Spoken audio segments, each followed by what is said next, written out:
Hello and welcome back to the Obojima Podcast. My name is Jeremiah. I'm joined with Adam and Ari, and we are the writers of Obojima. You are joining us for our weekly writers meeting, where we sit down, we talk D&D, we talk Obojima, we talk movies and shows, come up with cool ideas. And this week you're joining us as we sit down and chat about Onaka, a new town that Ab and I have been working on, and we want to share a little bit with Ari, and then just kind of flesh it out, come up with some cool ideas. Let's just jump into it. Let's start with what we know. And I think the grounds of it is this idea of like a Wild West town that is all first age. So the idea is like somewhere in the middle of the woods, there is like a singular road of what was a major first age city. And that is the only portion that is first age. And then from that, someone came and settled there, and the town has now grown around it. So the rest of the exterior town, as it goes further and further away, it becomes less and less first age and more, I guess, classic Obojima. Yeah. And so we were kind of playing around with this idea, and it was on the mouth of the river. Oh man, what's the river name, Adam? Oh. You got this. I believe in you. Moo, or is it Go? It's Moo. It's Moo. It's Moo. Okay, that could be Moo. It could be Moo. Probably Moo. 80% Moo. It could be Moo. I've been or telling. Go. I it's think Moo or Go. It's Moo or Go. We thought it was Yawn for a long time. It's not. No, it's not Yawn. It's not Yawn. And it's not Din. It's not Din. We're really bad at remembering which river's which. We have to get a poster and put it up. With sticky or just notes. Get a Sharpie and just exactly. mark on there. So it's right next to the River Moo. And so we were kind of developing it more and more, and we were thinking, a big portion is like, why are people, what is bringing people to this town? And we played around with it a little bit and eventually came to the conclusion that there was like a hot spring there. And this hot spring used to be incredibly sought after. Like it was the perfect mix of the right, the salts and sulfurs, and it was naturally warmed and people loved coming here. And that's kind of like what brought the attention. But in the past few years, the hot spring has kind of like started to fade as it is no longer naturally heated. And so the town is kind of in this post-boom era where it was at one point really awesome and is now kind of, it's still great. There's still a lot of people, but it's now kind of in this portion where it's a little dilapidated isn't the right word, but like less and less people are traveling there. Maybe some people are keeping care of their things. Destination. It's on its way to being a ghost town. Yeah, but it's not there yet. And so there's a lot of things that are interesting about this. One, we don't really state anywhere that there are first age. We don't have another town or village that has like a first age portion of it besides Yadaman that we really go into a lot of detail about. Now we claim that they're elsewhere, and there's plenty of villages and towns and cities that have first age things around them. But this is kind of one of the first towns that we're really going to get into and build out robustly. And so the idea, well, actually, I don't know. I don't know how much we want to get into this, but kind of the idea here is that that Moo is represented by a dragon. And there was kind of a thing of like Onaka has the belly of the dragon has lost its fire, which is why the hot spring is not happening. So there's this like mythos around it. There's a little bit of mythos. Yeah. Do you imagine that there are townsfolk that are hoping to or looking for ways to maybe artificially heat this thing or find ways to restore the fire in the belly of the dragon?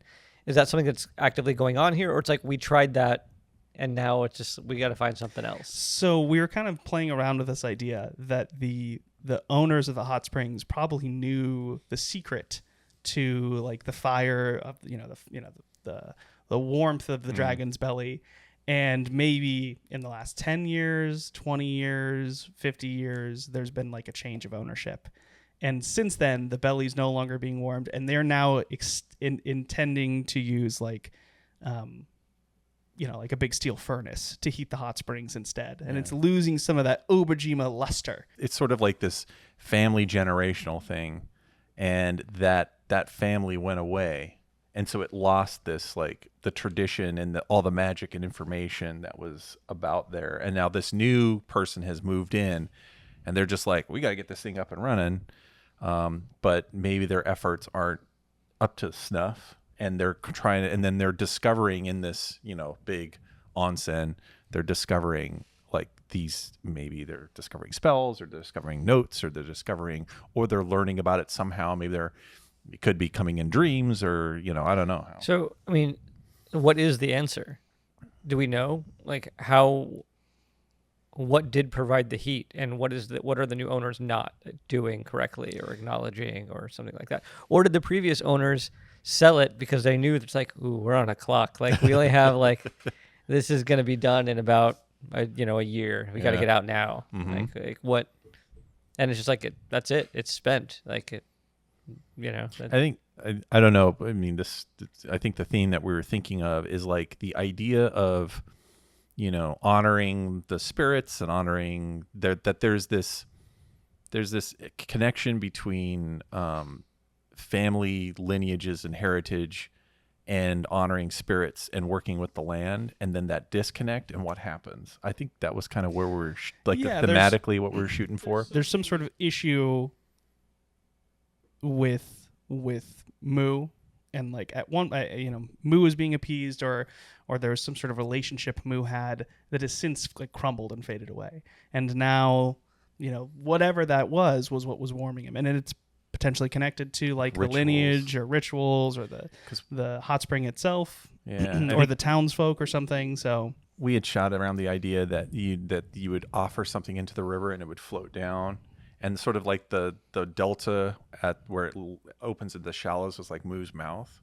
So this thing would flow down, and then Moo would eat it symbolically or ritualistically. And then that would kind of provide this energy loop. Besides the hot spring, what I would really love to get into is like, what does a town that is half and half look like? A town that is half first age, half, I guess, like modern Obojima, or like Obojima built. I guess we got to come up with a word to say that. How do we say first age and non-first age, I guess?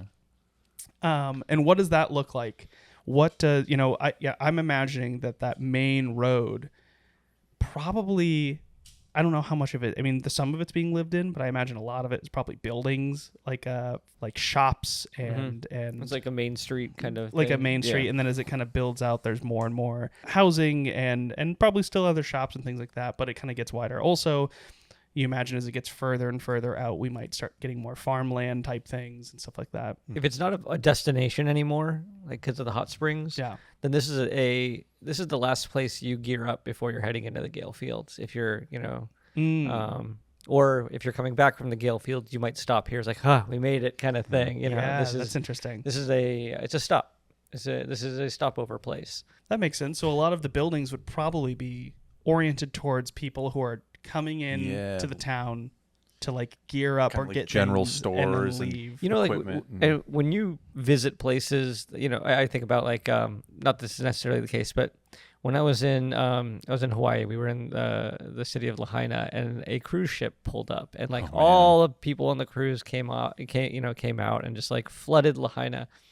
And I'm wondering, this is like nobody lives in the city who is from that area. This is like for the tourists. And I'm wondering, not that I don't think that this place probably has as many tourists anymore, but the place was built to accommodate people that aren't from here.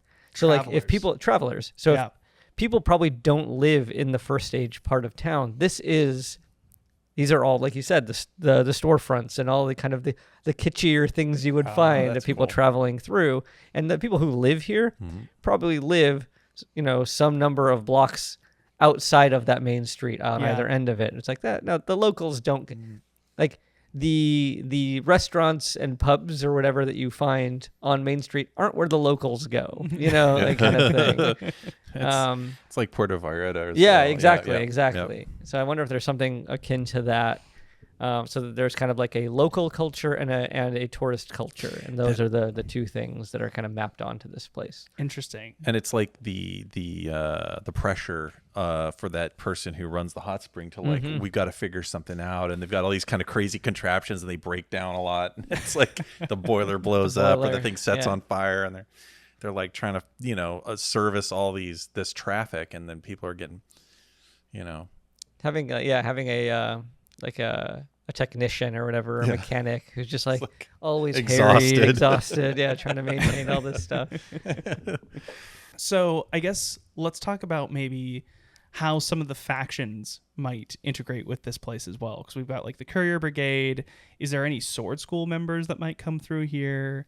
How do the young stewards potentially interact with this? If this is a big place, people like if the young stewards that travel into the Gale Fields, this is like a big place that they stop into. So it's like, is there always like a young steward camp, like not too far from this place, like not in the town, but like just off the town, you can go and visit the young steward camp, and they're always like, coming into the town. I could imagine also it would be kind of fun if there was like the equivalent of like, like a little park that was part of this, the first age part of it, and that's where they camp. They all camp in this what was once this park.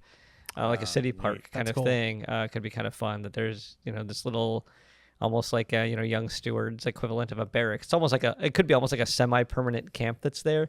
So the different troops from across the island, as they travel around doing their thing, they all know to stop here. And there's like, you can have some fun with that. And, I think the young stewards being here is cool. If the Tall Hats have an ongoing presence here, what does that mean? If there's like a potion festival, are potions in particular important to this place? Like, is that a thing that this place is known for?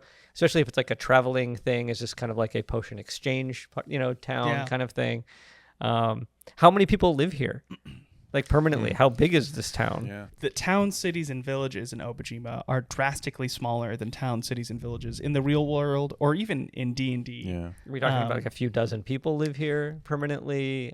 It's like is it like 20 families kind of thing? Like, the way I look at it is like, if it's sub 100, it's a village. If it's above 100 to like 500, it's like, or like from 100 to like, I guess like 3,000 is a town, and then from like 3,000 and bigger is like a city in Obojima. Like, and I know those metrics are like, that's really, really small, very still. scaled down. Yeah. But I think we say the biggest city on Obojima is Yanamon, and I don't know if we give an exact number, but I think we state somewhere around 10,000 people live in Yanamon. More or less. But we also claim that Yanamon is significantly bigger than that, and that there's a lot of like, Yadamon's kind of like abandoned almost in areas, like it's like just like empty streets. Yeah, so like you go to a building and it's like, who lives in there? It's like a warehouse. Who lives there? One person lives in that warehouse. Like, hello. So Yanamon is this weird space where it's a lot bigger than it actually needs to be. Yeah. But it is also the reason that people flood to it, because there's ample amount of empty houses for you to procure and live in, and so you could kind of start up a life in Yanamon super easily. For this, I don't know. This is like I feel like maybe like I don't know, 100, 200 people, 300 people. We want I want something diverse. I want this to feel not small. I want it to feel like a mid-size, like a pretty decent town with a lot of diverse things in it, because I think that's something we're actually missing in Obojima right now. Is we have a lot of small villages, and we have like singular locations, and then we have big stuff like Skykite and Yadamon. Yeah. But I'd love some mid-side places, especially in the Gift of Shiratashi, considering that like, a lot of the villages and towns that pop up on Obojima are most likely going to be on the western side of the island. Yeah. Like the Gift of Shiratashi should have a lot of like little pop-ups all over the place. So then if there are, let's just say like there's 100 people that are permanent residents here, and then you'll probably have some dozen or so travelers always there, which I really like the idea that you'll find different people here every time you come here. Yeah. I think that's really cool. And if there is this potions festival that gives, the people will flood in for that thing. It's very close to the Gale Fields. Is this a fortified town? Is it walled? You know what I mean? Does it have, how does it protect against, howlers coming out of the Gale fields and stuff like that? I don't know. There's probably, give or take, a couple miles of forest on the right-hand side of it between the Gale fields, enough where you could travel it in, a singular day and back fairly easily, but also, probably enough to deter, a lot of the dangers of the Gale fields. There's probably still howlers that come around, but I don't think it's fortified in any way. I don't see this town having like a huge defense, a guard tower. Yeah, maybe the natural travel there also keeps it defended, because it's like, well, who's going to the Gale fields but adventurers and courier brigades? So the fact that there's always like a couple adventurers in town is almost like the deterrent. It's like a symbiotic, like, we offer these things that adventurers want, and in return, the adventurers kind of naturally defend the town. We could also do something interesting where could this town be like on a bluff? You know what I mean? Like, so you have the river that, that might, that pass by it, but is there like a bluff over the river, and that's actually where this place is? It's kind of like the Columbia River Gorge. Yeah, something like you that. live up on the top and you can go down to it. So like you kind of make your way up to it. Which could be kind of cool that it's kind of on this rise. And that could kind of be a thing where, if it is like a hot spot, that it's actually the lava is pushed up this thing, and then as the hot spot is moved away, that it's just left the bluff. Yeah, that's interesting. This is a conversation that we have. Yadamon naturally has defenses, and like the people kind of step up.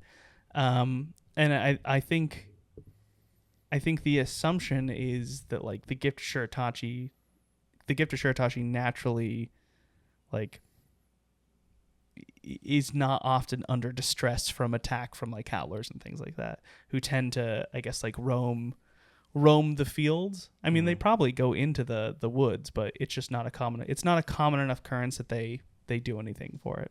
It's kind of like forest fires in the sense that like we all are aware of forest fires, and the forest fires do occur, but like we don't live our life in constant, they might employ,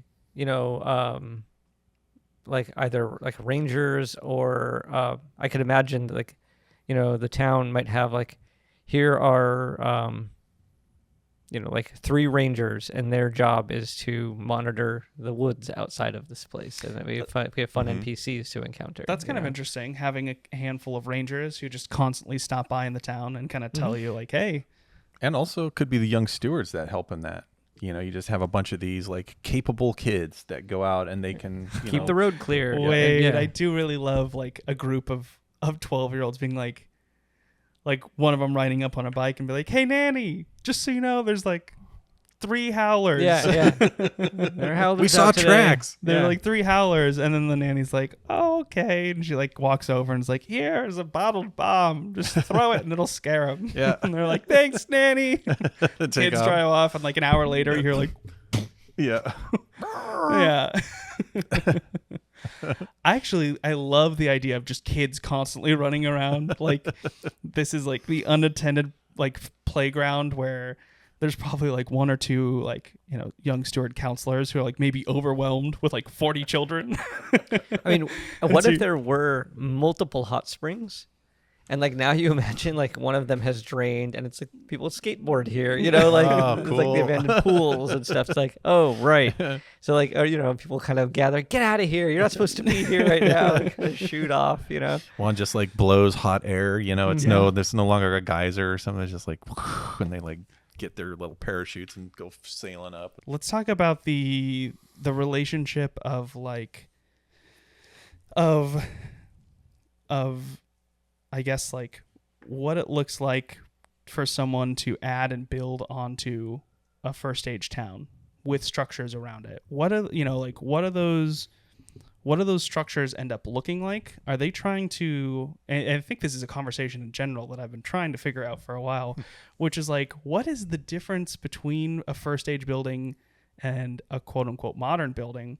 And how much do they attempt to like, are they trying to replicate the looks of these things? Are they using, I guess, Obojiman materials to try to recreate the look of these modern first stage buildings? Or is it this like really hard line where you go from like a brick a mason laid brick building to like a wooden, like a traditional like fitting and structure that's like using a lot of joinery to interlock logs and with like tiled roofing and things like that.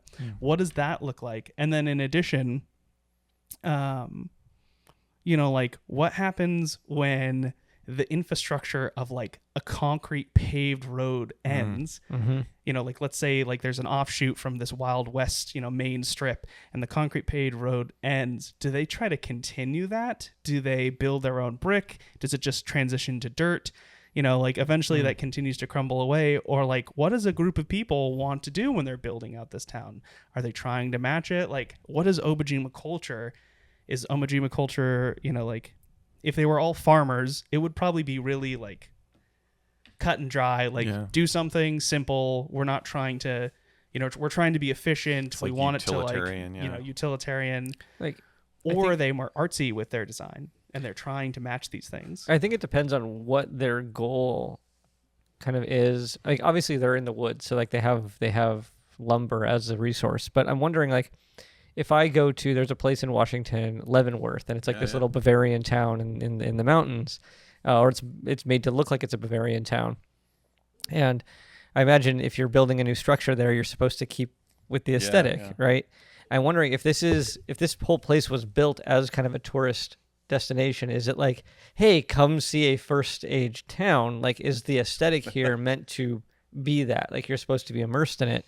Or is it like, this is our first age kind of street, and then everything else like is the experience of playing through in a place like this? If I'm playing in a session of Obojima, is that line supposed to be very clear? Is the DM supposed to be like, this is the first age town, and then like, hey, if you get like a block or two away from that on either side of that street, it should be very clear that you are not in that anymore. In which case, the lumber, the wood built homes should be very different in kind. It's like you've stepped away. Now this is where the locals live, is in these style of building. And I'm thinking like they're going to be, like what is the, because first stage buildings will have materials that maybe Obojimans haven't figured out how to make. Like, do Obojimans know glass blowing?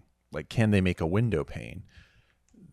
Obojimans certainly don't know how to do a neon sign. So would an Obojiman mimic a neon sign by like painting wood that looks like a neon sign, but it's all made of Obojiman materials? Like, do Obojimans know how to make concrete? Do they know how to make a steel girder? Like, and depending on what are the materials that first stage city is built out of, some of it we're going to have like wood and plaster, maybe, shingles, that kind of stuff, ceramic tiles, they'll know.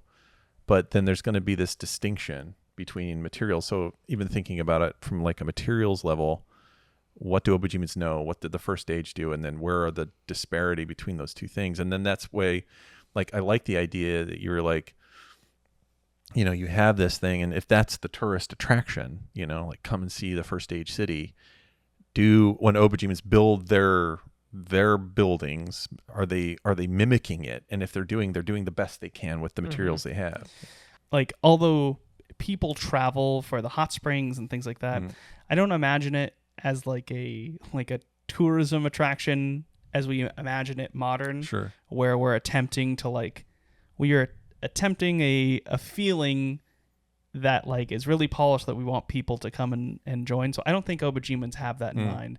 I don't think they're thinking, let's build this town to look like the modern town to attract more people to come. Right. That says something about the relationship to that technology and that vibe anyway, right? Like that this is a wondrous thing as opposed to first stage tech and structures and stuff just being part of the island. Yeah. I just expanded on a portion of the human section too, where we kind of talk a little bit more about humans, where I even stated like the Nakadama didn't, in the past, when the Nakadama landed on Obojima, they didn't really inhabit first stage buildings. They took a lot of first stage things and they utilized them.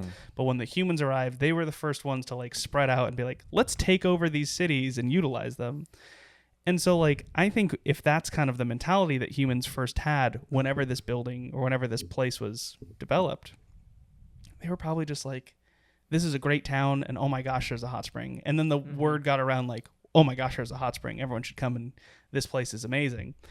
And so as the hot spring, not even tourism, the hot spring attracted people, which is what grew the town. Like those shops were probably people living in them at first. And then eventually as the town grew, those shops transitioned, like maybe it's like, oh, I'm going to run my bakery out of my house. And then eventually it just all turned into shops on that main road, and people started to live on the outskirts. I don't think they were like, let's do it. If they were, hot springs is the attraction. Exactly. If they were building it to match the aesthetic, they were doing it simply, I think, out of like, either it's part of a culture that we haven't really explored where they like to maintain, or maybe it's like in honor of Obojima or honor of the first age, or maybe some sort of like, just like it's a skill thing. Like anyone can build a carpenter can come and build a house. Only a skilled carpenter can match the first age. And maybe that's like a part of the culture is like, it's kind of like the competition we have in Tidewater, where all of the sandcastle makers are always trying to one up each other and add intricate designs.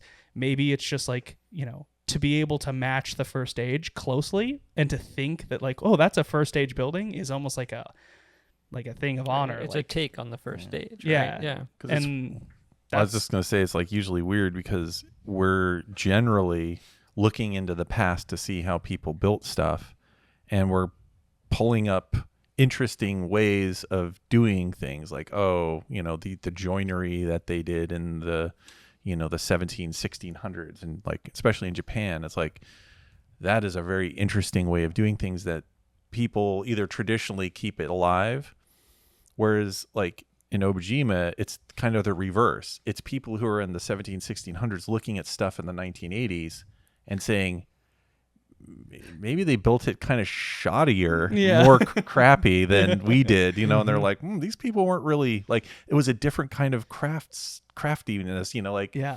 there's a different craftsmanship to it. So it's like, but some things are like, some things are mind blowing, like a pane of glass, this perfect pane of glass, like how, like, and I'm sure they can make glass. Like, there's probably glass crafts and stuff like that.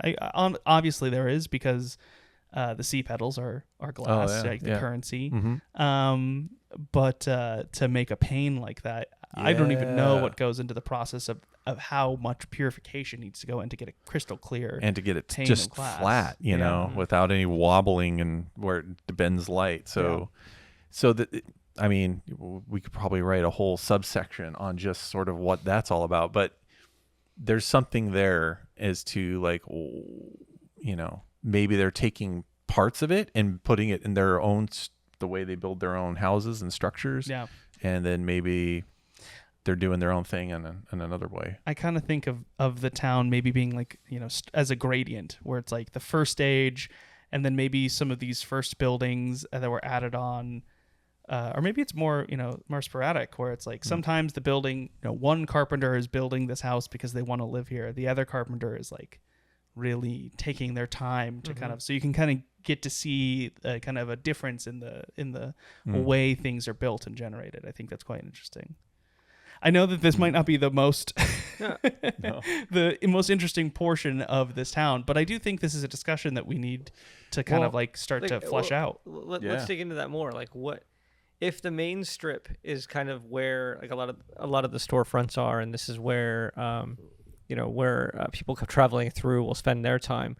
What are the locals doing? Or what are the cool things? Like, if I'm an adventurer, if I'm if I'm coming to this town, this feels like this is the obvious thing you're going to interact with, but then there's also like an interesting thing to discover of just like, go to this pub, but then if you make friends with somebody, they'll invite you to their house, and like their house is actually like a local restaurant. Like they're place, like this is where they get the best food. This is where the locals are. If you actually want to know what's going on, like tourists might not know that there are, there was a band of howlers that was spotted a few miles outside of town today, but the locals will be talking about it. Yeah. Right.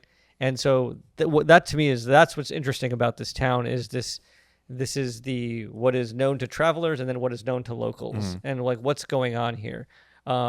What else do you find here? Do the hot springs attract, like, is there a constant infestation of salamanders or whatever that you got to like get out of there because they're attracted to the heat and stuff like that? Like what's going on that the people living here, what do they have to deal with that you as an adventurer might get tangled up with? So there's a couple things. So I have some other things written down that we haven't jumped into. One, our amazing consultant, Emma, who has worked on the book prior, gave some interesting insight on a couple intriguing ideas for a hot spring town. One of them being hot spring boiled eggs, which is like these like perfect jammy egg that like is only achievable in this, in the hot springs. And so like this town might be known for their eggs or something like boiled that. Eggs. These boiled eggs, boiled in bathwater, which are quite interesting. And maybe that in itself is something fun. Another thing, another bit of information that might be important to the kind of the people and the locals is their interaction with spirits. So one thing that we're not necessarily discussing is they are on the River Moo. They are the closest town to Alua. Mm-hmm. So the spirit ferry is probably passing by on the River Moo. And also there's probably a huge population of spirits that pass through this town. And so there, the question here is like, how many of the, what if this town also just a lot of the locals are just spirits that live here too? That's great. As far as like what cultural thing, what's the cool thing that the locals are doing, I'm not quite sure yet. I remember where I grew up, there was a town called Cloverdale, and the main highway. Cloverdale, this is for you. There was a main highway that went through, and like Onaka, everybody who traveled on the highway, because they were coming from San Francisco north or going from Eureka and Redding south, like they would pass through Cloverdale, and it was just this perfect distance where you got hungry, you needed to take a break, there was all restaurants and places to stop. And then the state decided they were going to do a super highway that went around it, and you would have to actually then take off and go and we were local enough where we knew people like that were worried. Like business owners were like, this is going to be devastating. And there was a lot of things like hubbub around it. So there's something about Onaka that I think is like the problem. Like they know they're kind of on the way to becoming a ghost town if they don't do something. So there might be, how do we appease the great spirit Moo? How do we invent something new and cool? Like they might be like putting up signs and stuff like, get your eggs here. Like they're trying to figure out ways to bring life to the town. That could be one thing, but I feel like there's something like it's the idea that the eggs are kind of like throwaway food, and they're trying to reinvent it as like, no, this is a delicacy. You can only get this here. Like the way lobsters were like, scum food way back, and it's like, oh, it's turned into this type of thing. So then maybe they're trying to like sea bugs build their identity. Yeah, of just like, no, these eggs are gonna make this town now. Like this is gonna put us back on the map. Makes me like think of like some person who's like pretending to be a noble or something, and they're like, oh yes, this only the muckety mucks of the nobility can have an egg, and there might be like signs with I'm trying to get Rock Rayleigh to eat that's these right. eggs. And like, yeah, there's like this PR campaign. It's the all good postal knights have an Onaka egg. yeah. I was in the Gale Fields, and boy, I'm sure glad I had my egg. Like I would have been done for. There's like throw it, and the howlers run for it, and then they I know I'm going Get to away. appease Miles off in the distance. We could have a film crew who's filming a commercial for the Onaka egg. We have a character that could do some filming. We do? Yeah. Who? Oh yeah. There's a guy that is a film director. Oh. Yeah. I don't remember this character. It's a Yanari Market guy. yeah. Oh. In a thing yet to come. Oh. Have we announced that, have we? Or No. not? No. Okay. But they'll figure it out. Cut it. But yeah, it's a character so there you go. Miles is already manifested He's that. manifested the film crew. Maybe he is the puppeteer and we are all puppets. No, but I think going back to what we were originally saying, or what Ari was originally saying, which is like there is like, I imagine outside of the onsen, this hot spring, which probably really only involves a handful of people, there has to be something else that the locals do. And, there's plenty of businesses. There's probably a restaurant. There might be, a merchant. There might be a toolsmith. There's a bunch of, things like that. They have they have the woods. Like, are there woodcutters? There could be like, woodcutters. Are there, fisher folk on that fish in the river? Yeah. And like, is it more of like a subsistence economy now? Or, yeah, I'm thinking about that. Like if they're not, it's not like it could be. Yeah, it could just be that everyone does things that all lead back to the main road. So it's like if you're a woodcutter, you're gonna sell bundles of wood on the side of the street. If you're a fisher, you might have a small like shop and you sell dried fish to travelers or something like that. So everyone has like maybe someone is a flower shop or another person is a seamstress. All of these things exist, and these are the townsfolk that like and then some people don't. Another thing is not everyone has to have a job. Some people are like, I have a garden. I make things, like I make personal things and I trade them, and that's all. Like there isn't a desperate desire for gold coins to exist in every person on Obojima, and so there's probably a lot of people that just go about their day trading and helping each other. My shoulders relax when you said that. I'm like, oh, that's nice. I think it's like service oriented. Like they're a lot of people helping each other. Yeah, they're just like, hey, you're a traveler, you're weary, you're hungry, you need a good bath, you need like a fire to sit by. You need cool items to help you on your way. You need a cool thing for your wagon. Yeah. You need some, What if there was a cool location here? I don't know if it's cool. What if there was a location? I'm not going to add my commentary to that yet. Where it was like the equivalent of like a forum, because there are a lot of travelers that pass through here. There's a way, like there's actually a place to come and like share news. Like this is a dedicated place to come and like. I don't know if that's just an inn, because usually that's where it happens at taverns and stuff like that. But there could be like a soapbox, like a town car, like a bard comes through, or people come in, and they can kind of like.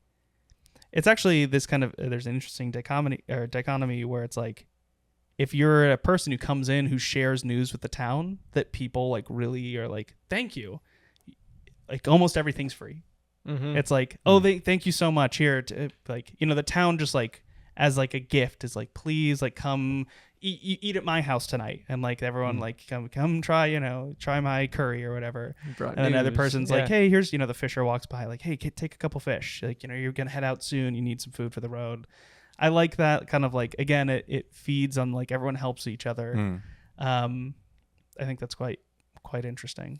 Yeah, if the courier brigade had a little outpost here, or maybe a substantial one because it's on the edge of the Gale Fields, part of that, because of the way that they exchange packages and things like that, might be this like place to come and actually share news. Yeah. It's like a mail stop. Yeah. Like there's a building that houses packages, and like courier brigades that are going out to the Gale Fields east, they'll be picking stuff up, and like courier brigade from all over the West Coast will be bringing their stuff here. Maybe it's kind of a hub. Well, the way I think about that is like in terms of why something like that is useful. Is again, we know like there's the trope in D&D of like getting news in a tavern and stuff like that. This gives an alternative to starting an adventure. You have a board of jobs and stuff like that. But the idea of passing through here, and then you might have somebody on this little stage or soapbox or whatever it is saying that, Yatamon's under attack or whatever, that kind of a thing. It's like, oh, okay, maybe we should head to Yatamon. Things like that. Just more things to tell you about what's going on beyond this place. Makes me think we could have a character that, so it's like there's a courier brigade outpost, there's a little mailbox there, and there is a specific person or maybe one or two people that take shifts. But as their job is to go to everybody and kind of interview them, they're like a reporter. And so they gather all the information, and if you're an adventurer and you wander in, they'll come to you and kind of pump you for information, like what do you need, where are you going, what what's up? news? Yeah. And then at a certain time they jump up on the little thing and then make an announcement, say this is what we know for today, blah blah blah blah blah. Maybe it's not specifically like a Courier Brigade character, but it could be that they kind of are, because Courier Brigade people are constantly traveling through, Postal Knights are constantly traveling through, they just like the soapbox is in front of the house that the Courier Brigade has like taken over. It's like the daily brief. Yeah. Like they just come and say the thing. I think for the Courier Brigade, rather than it being like a huge hub, maybe it's just like a on the main street there's a building and the bottom is like Courier Brigade members, Postal Knights come in and drop packages off on the bottom, and the top there's a couple of beds so they can sleep for the night if they need to, and then they can leave. And so there's I wouldn't say a hub, but like a station, a barracks almost. Makes me think of like trailheads. You'd go to a trailhead hiking in the mountains, and the rangers would leave like a little note saying here's what's going on, there's a tree down, or like there's been a bear sighted, or when you're camping above this much, don't light a fire. So there's like this information board about the trail you're going to go on. Or it could be something like, I know like scuba diving, there'll be dive shops and they'll say, hey, at this dive site, we saw like a stubby squid, or we saw, a stonefish, or we saw some other, like a frogfish. And you're like, oh, okay, if I want to go see that, then I'll go to that dive site and then go down and, they're like, it's 60 feet on the pipe. And you're like, okay, got it. So it could be that there's like this chalkboard or an information board that just people just leave stuff. And they're just like, hey, we saw a howler band, I'm 2 miles out, I wonder if that's like one of the obligations of the Courier Brigade when they stop in a place like that is like, okay, you're stopping in, you're supposed to give some sort of report though. First thing you do. As other couriers are going to head out in the opposite direction, right? You're kind of letting them know what's going on with where you just came from, which is kind of cool. This town, although, or specifically, talking about this town in general, I think actually serves as like a prototype for a lot of the culture in Obojima.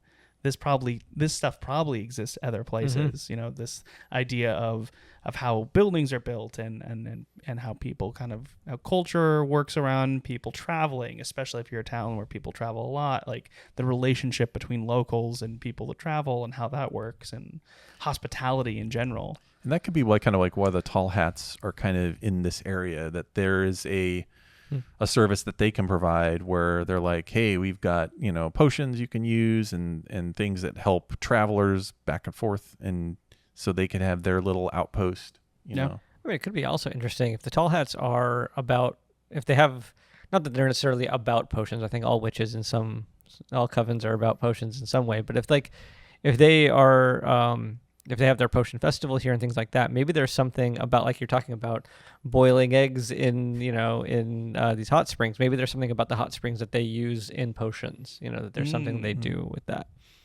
Interesting. Could be interesting. I like that.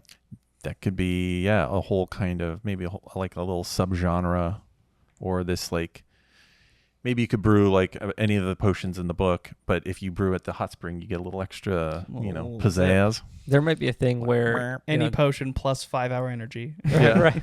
There's like a hot spring that's not for bathing. That this is basically like just a big bubbling cauldron that's always there that they can use in some fashion, or they just pull water from it and put it in their cauldron, and it's it's like a natural cauldron. It's just like it's already always lit, always bubbling. In its heyday, that's what it would have been used for. And even though it might be diminished now, this is still the gathering place for having that potion festival. That's just part of the tradition. Like we're still coming. Makes me think in Mononoke, where there were all the ladies and they were like pushing the bellows. Maybe the Tall Hats have built something around one of these old cauldrons to stoke it because it's no longer, and they're like, keep going, we need hotter to brew this thing. Maybe that's the thing they bring out during the festival is they bring out this giant cauldron in the middle of the center city street, and everyone surrounds it, and they're all like, that's cool. Witches hopping up and down on giant that's cool billows. That's pretty cool. I dig it. Well, all right. With that, the puck of time is telling us to end. And in fact, it's pitch black, which means it's been a while. In fact, it's angry now. That said, turn red. Yeah. What interesting things do you think could exist in Onaka? What are some of the shops on the main street? what are some of the local what are the local craftsmen making? Which spirits live here? Which spirits live here? Let us know in the comments below, and give us a like, comment, subscribe, follow us on Discord. You can catch us on TikTok, Instagram, Spotify, Amazon Music. Nope, not music. YouTube. Amazon Podcasts, YouTube, all the things, all over the place. And you can catch us on D&D Beyond. Get a PDF of Obojima Physical D&D form. Beyond, or physical form on our website. Thank you so much, and we will catch you next time.